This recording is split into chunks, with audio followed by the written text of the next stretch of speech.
Hello dear fans, friends and subscribers. Welcome to this daily cricket show, Cricket Happenings with your host Ram. I'm welcoming you all today, this on a Saturday, with the news that Australia once again, I would say they once again sunk India. And let me say that in the previous test match, it was left arm spinner Steve O'Keefe who took 12 wickets.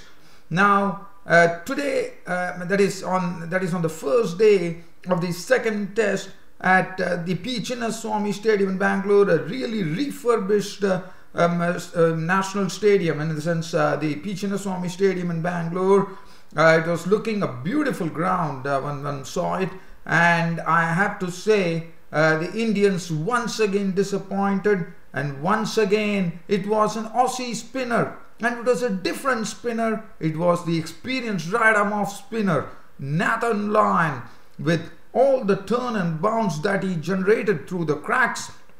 Well, he went on to pick up 8 wickets for 50 runs to actually bowl out the Indians for 189. Another shameful display from India, one could say. And also Nathan Lyon now is the one who holds the record for the best bowling analysis by a visiting bowler in India. And now it stands in the name of Nathan Lyon, the right arm off spinner from Australia.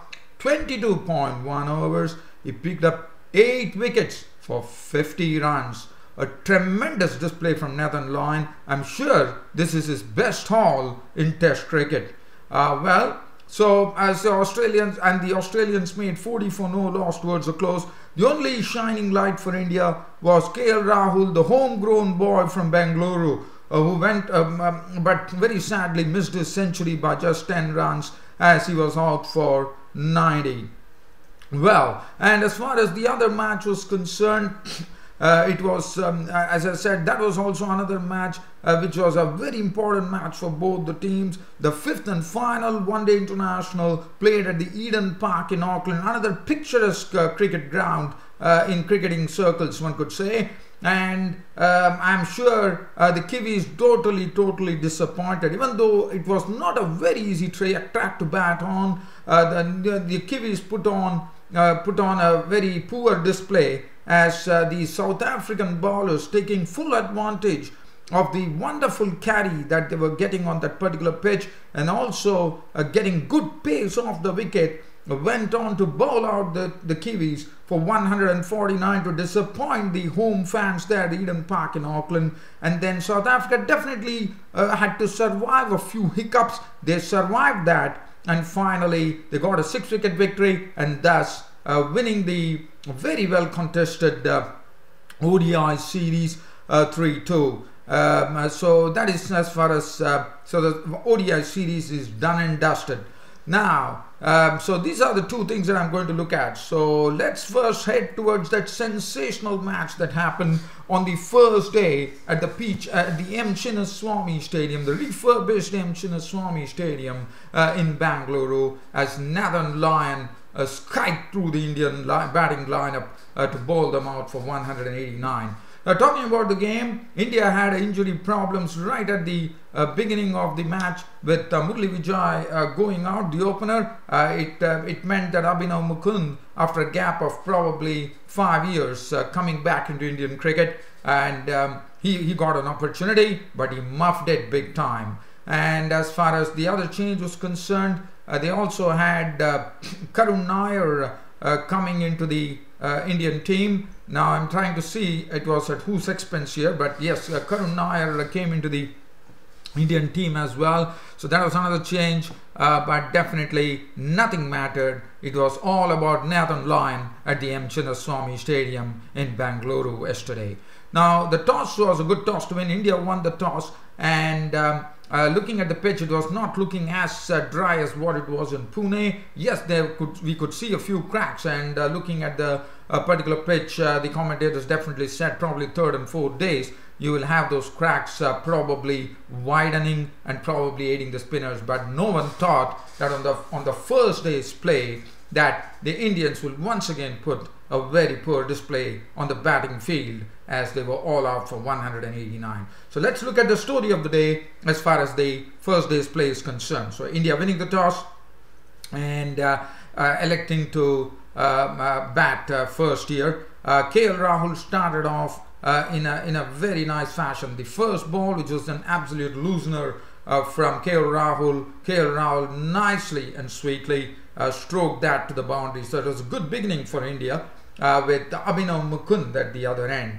Abhinav Mukund well, did not look in any trouble, as I said, when he was facing the deliveries, but it was Mitchell Starc who actually provided them a very quick breakthrough when with a full toss delivery, and that is not something which one would say. A full toss delivery normally could be dispatched off to the boundary. So Abhinav Mukund, after scoring very heavily in the domestic season and also coming in place of the injured Murali Vijay, did not make it count, and the Australians drew first blood as Abhinav Mukund was LBW to a silly delivery, and there was a full toss, which in cricket a full toss normally goes for a 4 or a 6. I mean, mostly for a boundary, as people take a full toll of it. But Abhinav Mukund was a victim as he missed connecting the delivery, and Starc actually hit him on the pads, and up went the umpire's finger instantly. Abhinav Mukund gone for naught. After that, Cheteshwar Pujara came in and joined KL Rahul. KL Rahul definitely was looking in pretty good nick. Yes, he definitely had some nice deliveries bowled by Mitchell Starc, just beating him outside the off stump. Josh Hazlewood was absolutely on target, squaring up KL Rahul at times. Cheteshwar Pujara came in. As you know, Cheteshwar Pujara takes his time to really settle down, and that's what he's precisely doing. And things were going on pretty well till lunch. I mean, probably one thought that KL Rahul and Pujara would be taking India to lunch, but that was not to be. Nathan Lyon had, Steve O'Keefe too bowled, and well, he bowled well as well. But as I said, it was Nathan Lyon just at the stroke of lunch. He made sure that India lost the second wicket, as it was Hanscom at the close in cordon taking a very good catch of the bowling of Nathan Lyon, and that was the start of Nathan Lyon getting on into this Indian batting order. Pujara gone, caught Hanscom ball line for 17 with 1-4, and lunch was taken at that time at 72 for 2. After lunch, it was absolutely, the Indian innings was absolutely dismantled, save for only one person, and that was KL Rahul, who was absolutely, I would say he was stroking the ball. As I said, he really survived that good spell from Mitchell Starc and Josh Hazlewood in the morning session. But after that, KL Rahul definitely opened up, and he also played in a nice sedate fashion. I mean, he was not really trying to score boundaries. He was trying to really stay put at the crease. Now look at what happened after lunch. It was Virat Kohli's wicket, and this was the one which was making a lot of news. Now, as you would remember, in the first test match, Virat Kohli shouldered arms to Steve O'Keefe, and this time Virat Kohli getting an off-break delivery from Nathan Lyon, padded up to a ball which definitely was turning towards the middle and leg stump, and Virat Kohli padded up, and the umpire did not have any hesitation in raising the finger, and Virat Kohli did not agree with that. He went for a review, and that was what was all the news about, saying that why did Virat Kohli went and review that. But Virat Kohli was proved absolutely wrong when you reviewed it, and Virat Kohli had to walk back to the pavilion in a disconsolate fashion. He was termed LBW bowled Nathan Lyon for 12 with 2 4s, and that was a it was a tremendous blow to India. 88 for 3 India, and Ajinkya Rahane came up and joined the well-settled Rahul. Ajinkya Rahane once again shown that his form is something to be really looked at bit seriously as far as test matches is concerned, as he came down the wicket to Nathan Lyon in a big rush, and in the process he was well down the wicket. Even a fumble by Matthew Wade behind the stumps did not avoid he being stumped. So such was Rahane had gone dancing down the wicket. Nathan Lyon had turned the ball past him, and Matthew Wade, the wicketkeeper, even though slipping behind the wickets, managed to, even after that fumble, he managed to stump him. Ajinkya Rahane had gone for 17 with 2 fours, and the Indian score 118 for 4. Karun Nair came in. Karun Nair briefly revived, I wouldn't say revived, briefly stayed there along with KL Rahul, and Karun Nair, even though like Ajinkya Rahane was a victim of Lyon, and this time Karun Nair in identical fashion was coming down the wicket, and he was beaten by the turn that O'Keefe got, and O'Keefe had Karun Nair stumped by Wade after Karun Nair made the second highest score in this Indian innings of 26 with 3 boundaries. After that, it was Nathan Lyon all the way. Let's see what he did. Ashwin came in. Ashwin got a ball that really spat on him from Nathan Lyon. Warner took the catch. He was gone for 7. Riddhiman Saha went on to nick a ball into the hands of Smith of the bowling of Lyon for 1. Jadeja incised the ball to Smith of the bowling of Lyon for 3. At the other end, it was KL Rahul watching it all the way, and finally KL Rahul, who probably one would have thought that KL Rahul definitely deserved a century. Unfortunately, that didn't happen. He wanted to actually put the ball through the mid-off area, but in the process he played it in the air. Matt Renshaw took the catch. He was gone 10 runs short of the century, but he was the highest scorer. KL Rahul 90 with 9 fours, and this was the precise reason India managed to reach 189. Otherwise, it would have been something that India would have been, I wouldn't say probably India would have been bundled out for less than 100. One could say probably Hanscom had actually held the catch that he dropped of KL Rahul. But nevertheless, Rahul definitely deserves credit for putting up a good show there for India. 90 with 9 boundaries.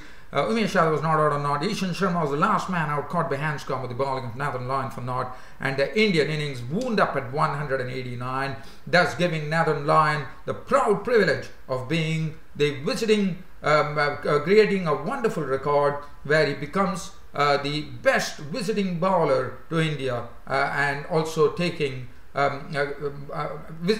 best bowling analysis by a visiting bowler in India. 22.2 overs, 4 maidens, 50 runs and 8 wickets, and also Nathan Lyon got good turn and bounce, and bounce was something which Nathan Lyon is always capable of. And today one has to say that probably these Australians have really done their homework. The Australian spinners have really done their homework well.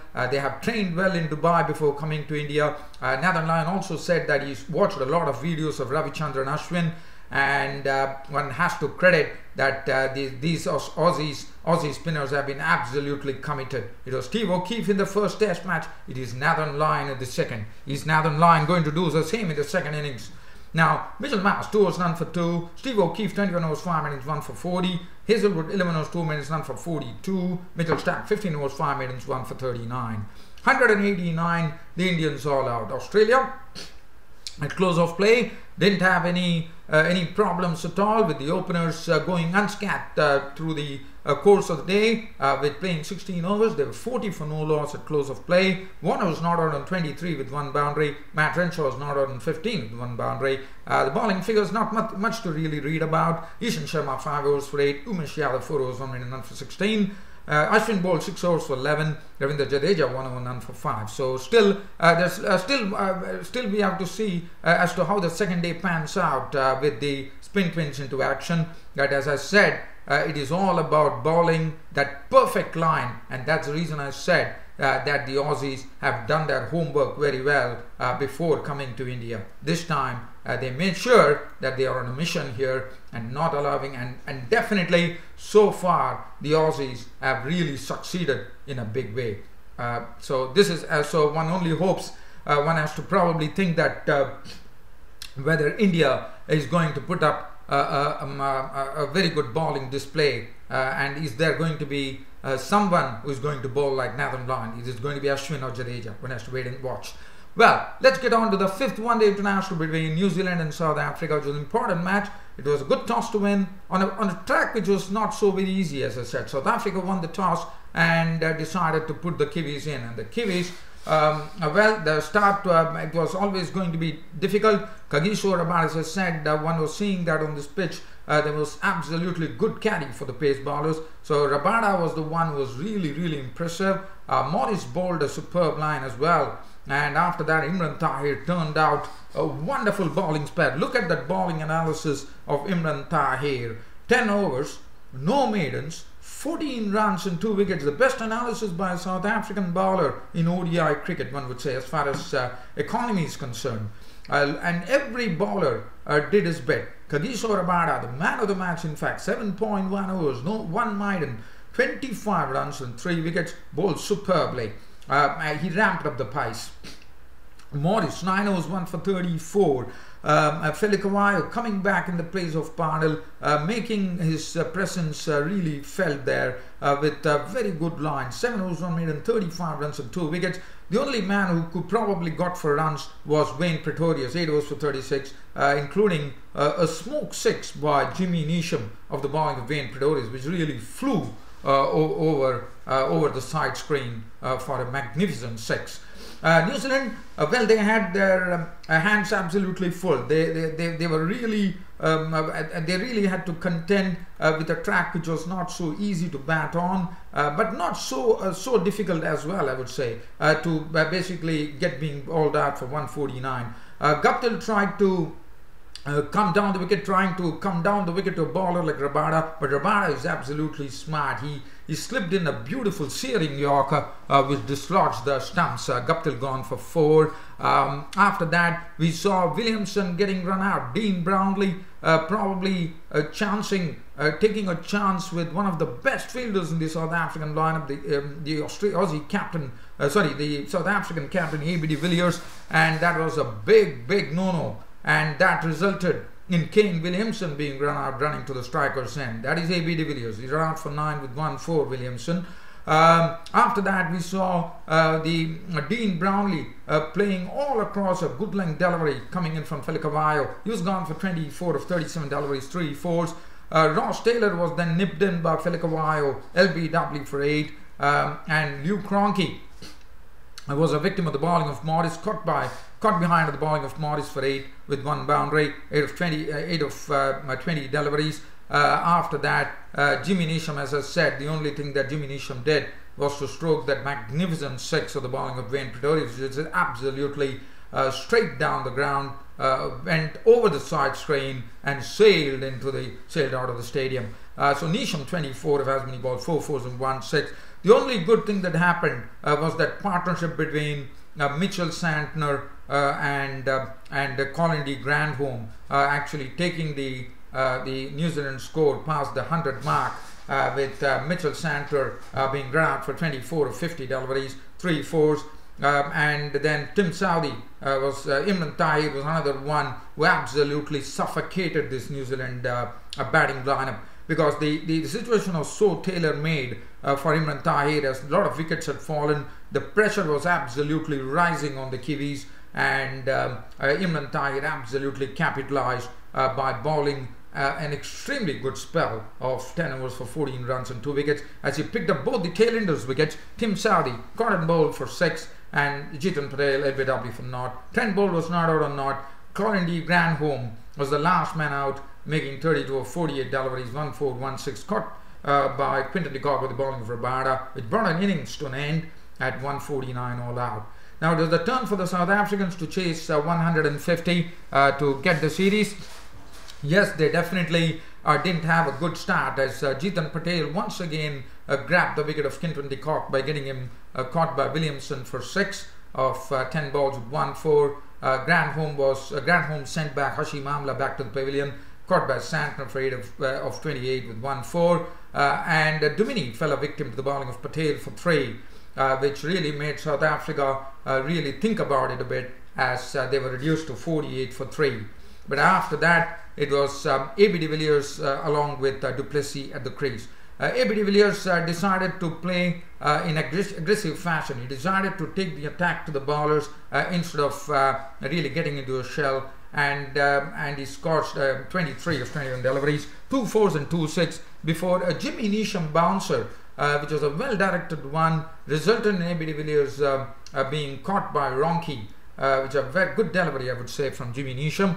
And AB de Villiers was gone for 23 of 21 deliveries, 2 4s and 2 6s, and that made it 88 for 4, and it looked like there could be some sort of real interest in the game, and probably the New Zealanders were trying to come back hard into this game. But all those hopes were absolutely quelled when du Plessis and David Miller made sure that won't be required, with David Miller playing in aggressive fashion, as he hit an unbeaten 45 of 35 deliveries, 6 4s and 2 6s, and du Plessis was not out on 51 of 90 deliveries, 6 4s. South Africa 150 for 4, winning the match by 6 wickets in the end, and thus taking the ODI series 3-2. Bowling, Jeetan Patel 5 overs 2 for 26, Bolt 9.2 overs, no maintenance, none for 44.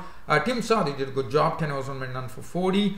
Grandholm 4 overs, 1 for 16, Santer 2 overs for 9. Jimmy Neesham taking big wicket of AB de Villiers, 1 for 10. Kagiso Rabada of South Africa was named man of the match. Well, dear fans and subscribers, there's nothing else to really dwell on. Hope you all like this cricket broadcast of mine. And as I said, it's going to be a very important day as far as the second day's play in Bangalore is concerned, between India and Australia, and whether India can do something, because they are already they are under the pump right from the beginning in the second test match, after Nathan Lyon finished with the best bowling analysis by a visiting bowler in India. And absolutely kudos to Nathan Lyon for really bowling a wonderful spell.